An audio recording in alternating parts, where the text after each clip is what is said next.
Hello, guys, it's me, KJTVC, and today Over the past few years, I've created we're watching another business online video, to learn. So we're gonna watch one so I can learn, so I can make lots of money. So let's watch it. And also, happy Thanksgiving! created several online businesses that generated multiple six figures in profit each. And today, I'll be spilling all my secrets. I'll be sharing how to start a profitable online business from scratch, from choosing a product to branding to advertising. To put it to the test, I'll be creating a brand new business alongside you, step by step. And I'll even share with you some AI tools to make things easier. Step 1, product. What product should I sell? This is often the first question new entrepreneurs focus on. The problem is that's what causes most of them to fail. All that you've been told is wrong. Your first question shouldn't be, what product should I sell? Your first question should be, what problem can I solve? It doesn't matter how cool or fancy your product is. If it doesn't solve a real problem that people care about, it's not going to sell well. There are 4 ways to find a problem to start a business around. The first way is through yourself. Start by examining your own life and interests. What problems do you have that you could help others with? The second way is through ChatGPT. You can ask it for a list of problems to start a business around, and it'll actually generate some good ideas. You can then keep asking it to dive deeper and deeper into specific categories to find problems that you're interested in tackling. The third way is through target markets, aka a specific group of people out there that you could sell to. For example, people who go to the gym. Think about what they're struggling with and what you could solve for them. You can use ChatGPT to come up with target markets and list out their problems. If you feel your target market is too broad and diverse, keep niching down on their demographics and interests. Instead of all gym goers, what about women aged 18 to 24, or people who practice yoga, or people who work out at the playground? Get specific, and specific problems will come up. The fourth way is through existing businesses and products. You can gain inspiration from the problems they're trying to solve. You can find ideas on Google, YouTube, and TikTok, where a good hashtag you could search is hashtag TikTok made me buy. If you're thinking of drop shipping or working with a manufacturer, you can browse Alibaba and AliExpress and find products there. You can also explore. Remember, focus on the problem, not the product. It's the easiest way to or no. Once you land on a real problem, you can then decide on a product you can sell and saw this electric pot. And it sparked a real problem that I had in university. Back in first year, I always wanted to eat late in the evening after a long day of study. The problem was my small dorm had no kitchen appliances, and my residence dining hall always closed early. The food there wasn't that great either, and it was expensive. So I always wished there was a way to cook in my dorm. This electric pot would have solved all my problems. I could cook at any time. I could cook noodles, eggs, lobster. I like this. This has potential. With a problem and a product, we can now go to step 2, target market. It's now time to figure out who has your problem that's willing to purchase your product. You may already have an idea, but sometimes a problem and product can be shared by a lot of different people, in which you're going to want to niche down on a smaller target market so you can stand out. In the case of our electric pot, this product could be handy for a range of people: travelers, campers, office workers. But instead of selling to all of them, I'm going to niche down to that target market related to my original problem: university students who live in dorms without kitchen appliances. Now, how do you determine if a target market is or not? It comes down to 3 factors. 1, market size. How big is this group of people? It shouldn't be too big where it includes everyone, but it shouldn't be too small either. There are a lot of university students out there living in dorms. So for our electric pot, I think we have a pretty good market size. Typically, the bigger the market, the more money there is on the table. However, it usually brings along more competition, which is the second factor. How many competitors are out there selling your product to the same target market? Are they established and professional? If there's a lot, it's going to be harder for you to stand out and sell. While there are a lot of electric pot brands out there, I don't find many of them specifically marketing towards university students. The third factor is profitability.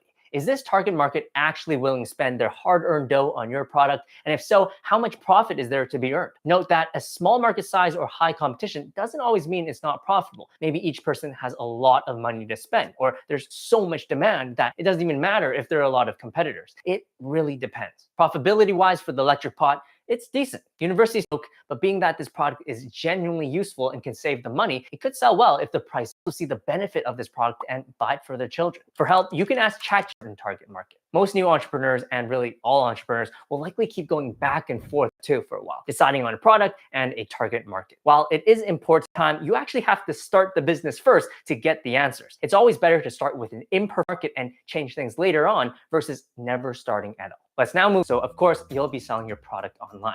But where online? Will it be through a marketplace like Amazon, eBay, or Etsy? These platforms come with an existing customer base that can help bring traffic to your product, but they come with fees, competition next to your listing, and limited customization for your branding. The other type of platform would be your own website. It gives you complete control over your branding, has fewer fees, and can really make your business look legit. However, you need to build the website, and you have to drive traffic to it through marketing. The best type of platform to choose will really depend on your product and the way you're going to advertise it, which we'll get into later. What I will say is that you can never go wrong with having your own website. Let's begin by grabbing a domain name. I was thinking we name our product DormPot. You know, a pot for dorms, simple, straightforward, catchy.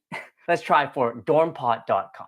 And nope, it's taken. Who even has it? This website is literally a blank page. Come on. Finding a good .com domain name these days has just gone hard. Instead, I think I'm gonna go with a domain that's been trending. .store. .store is a domain meant exclusively for online stores. It tells people your website is a store and instantly associates it with selling. It has over 1 million businesses, celebrities, and influencers using it, including Rihanna, Maroon 5, Discord, Faber-Castell, Dude Perfect, Zach King, and Cristiano Ronaldo. It's been found that almost 70% of domain name availability checks on .com fail.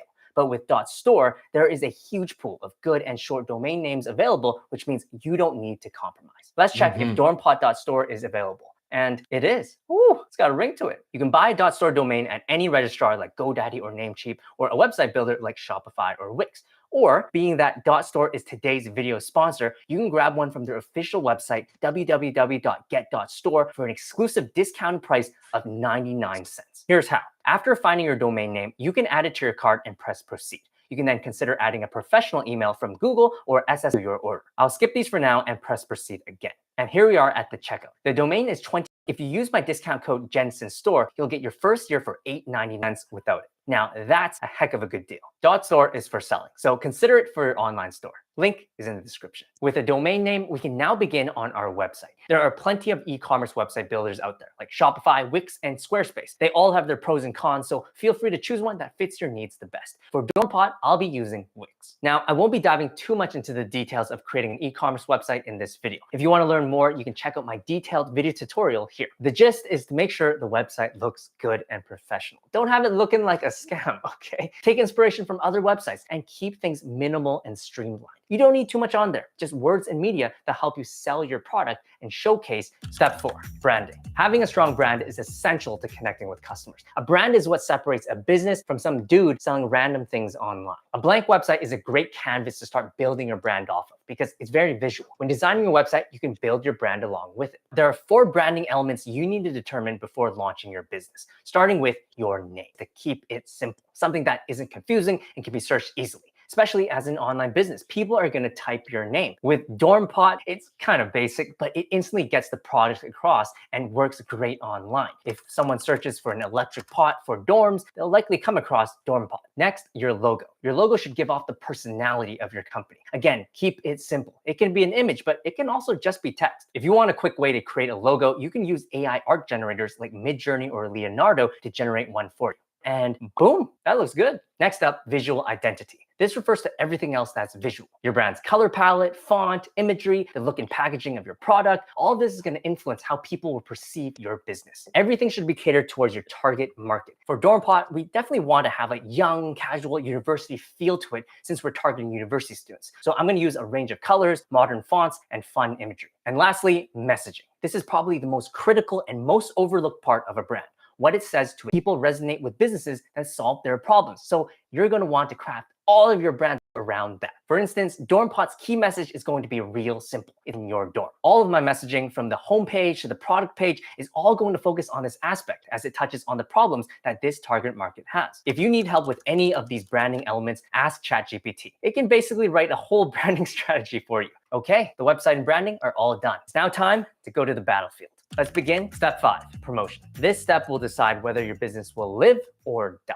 If you can stick through and figure out a way to successfully market your business, you win. There are many different marketing channels to choose from to promote your online business. Paid ads, search engine optimization, email marketing, affiliate marketing, the list goes on. While your business should eventually grow to utilize several channels, the one I recommend you go all in on at the start is social media marketing. Right now, the best way to promote your business is through short form content. TikToks, Instagram Reels, YouTube Shorts. The algorithm is boosting those right now, and it's just so much easier to grab eyeballs through them versus traditional YouTube videos or Instagram posts. For example, with Dorm Pot, what I do to promote it would be to make this guy. This guy just cooks all kinds of food with this electric pot on his college bed, and it's genius, authentic, and it demonstrates the product perfectly, where people are begging the electric pot through his website in his bio.